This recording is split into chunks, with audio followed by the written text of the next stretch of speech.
Hey there, this is Neil Napier, the Stoic Entrepreneur, and welcome to part 4 of our $0 to $15 million journey. Now, we've been talking so far about opt-in pages, and I want to continue.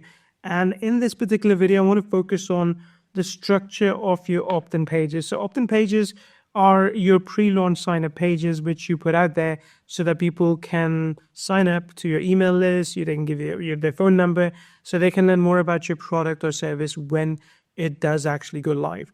This is not a new concept. It's been done for a very long time. One of the biggest examples of this is Dropbox, where they actually had incentive for you to join as well. So when you join, you get, this is again many years ago, you get 2.5 gigs of storage. And if you were to refer someone else as well, you'd get an extra 0.5 gig of storage. So this is something they did a long time ago. It worked incredibly well. You don't need to have those kind of incentives. If you do have some kind of viral element, that's typically good.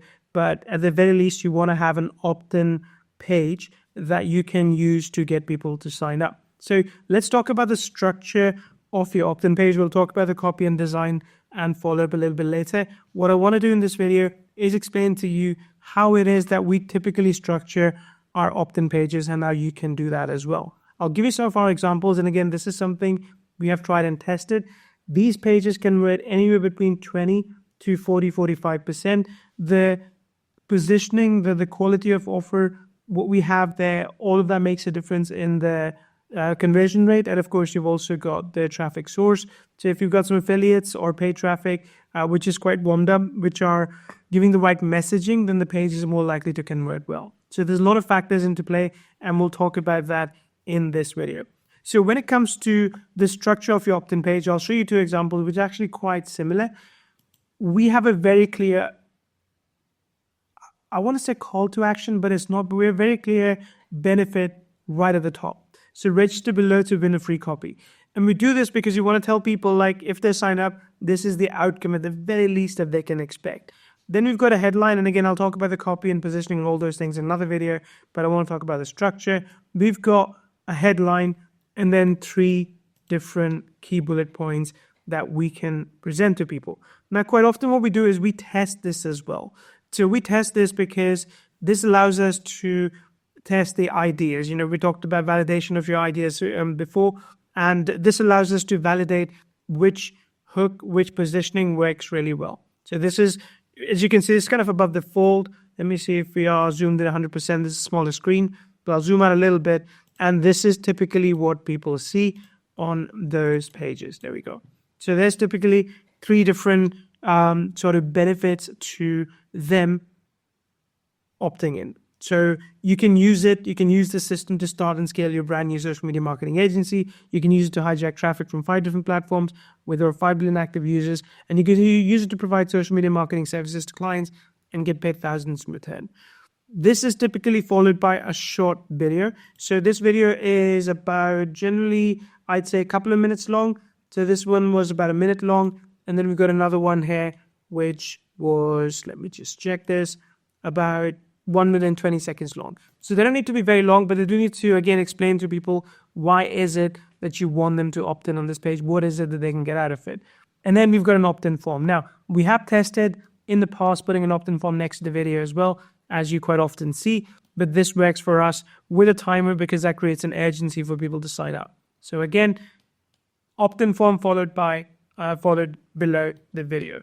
And then you've got, again, another reason on why they should sign up. So when you sign up, we give you this free gift. So of course, later on you can win a free copy, but now I want to give you a free gift. And then again, who should attend this workshop? So this is where the messaging could be a little bit more coherent because of course, initially it's like register below to win a free copy, but then we switch into like talking about the workshop. So ideally you want to keep the messaging consistent. You want to keep a single message throughout the sales page, the opt-in page in this case. So then you've got who should attend this. So again, this is qualifying people. Like, hey, if you're an agency owner, affiliate marketer, newbie, or freelancer and business owner, you need to be on this session. And generally, because of who we target, that doesn't change a lot. So you can see we've got newbies and freelancers and other people too, but they're all pretty much part of the same bigger segment. And then you've got benefits of why you want to be in the workshop, what you're going to learn, followed by, again, the opt-in pay form again, and some testimonials. And that's pretty much it. So let me just show you this. It's the same structure here as well. In the past, in the past when we hadn't done this, we also used to have a Facebook comment section. And that is something we'd use to get people to leave comments. And that builds a bit of social proof. That builds a bit of a buzz as well, because when they leave a post, they can also choose to share it on their timeline. When they leave a post, we tell them they're more likely to unlock the free copy that we're going to be giving away later on. So all this helps to make sure that you get the best outcome for when these leads are signing up. Now, having said all that, let me go through some other examples of opt-in pages that have been created in the past. So this is again just me doing a quick Google search to see what kind of opt-in pages have been done before. All of them are valid. Test it as much as you can. It just comes down to which one works for your audience type, which one works for your software or info product or service, whatever it is you're launching. What you do want to make sure is make them clean and presentable. If your pages look ugly, like they're from the early 2000s, they're not going to convert as well for most cases. But again, this is something you can test, because if you're targeting people that were more active back in early 2000s, maybe those pages will still convert. But we tend to go for better design pages now because they tend to convert really well. So if you look at these pages, they typically follow the same format, the same structure that I showed you earlier. So there's a headline, typically more information here, some teasers of sorts, and of course they've got the opt-in form a bit further up. It just comes down to how you want to structure that. Let's look at another example. So these are more like quiz-based coming soon pages. You can do that as well. Then I want to show you more like with the opt-in forms. This is for e-commerce. So there's a new product drop coming out. You've got some visuals of that. And again, the opt-in form. We tend to give out more information because we err on the side of caution, and we want to make sure we give out as much information as is necessary for people to make a decision even before their cart opens.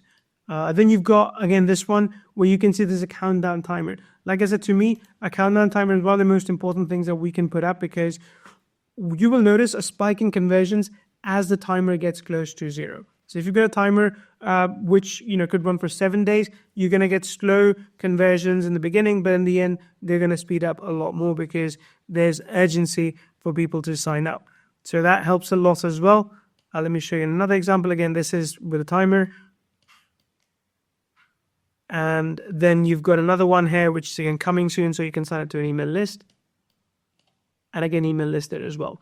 Now, when people actually do sign up to these email lists, we'll talk more about what happens in the follow-up video that we'll do. But when people do sign up to the email list, we put them on our autoresponder, Mailvia. We typically put them on our GoToWebinar, where we want to run the live webinar with them. And we do a few other things, which I said we'll cover in another video. But I want to make sure you understand that when you're building out these opt-in pages, keep them as simple as you can, keep the messaging as clear, as coherent as you can, and focus on good design. Hire a designer to do this, because honestly, the better your designs are, the more visually appealing your offer will look, and people are more likely to opt in because of that. So we've noticed anywhere between a jump from 20 to 30% conversions just by improving the design of the page. This is something we actively split test all the time, typically around the design and the copy, not as much the structure, because we've established to be the highest converting structure for us, which gives us quality of leads that are going to convert into sales, because we don't just want leads for the sake of having them. We want them to be pre-qualified when they get on our email list. So try all this out, do this for yourself, and let me know how it goes for you. And I hope you continue following us on the $0 to $15 million journey. Thanks.